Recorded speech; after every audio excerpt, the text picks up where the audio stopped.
अस्सलाम वालेकुम। जैसे कि आप देख रहे हैं, ये एक जानवर नामी एक चीज़ है ये जो अभी हमारी यहाँ हमने देखा है इसको। तो ये ख़तरनाक चीज़ है, कहा जाता है कि ये भैंसों का और गाय का दूध पीता है यार, मगर इसको आप ऐसा करें ना।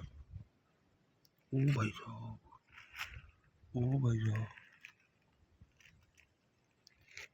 ओ भाई साहब, ये दे इसका मुंह जो है बिल्कुल इसमें अंदर हो गया है भाई। ओ भाई साहब,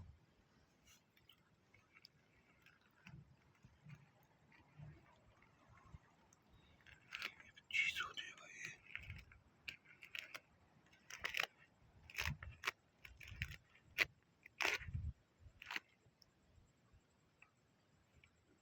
ओह, ब्याह हुआ है, इसको सिंधी में ब्याह कहते हैं यार, उर्दू में पता नहीं इसको क्या कहते हैं।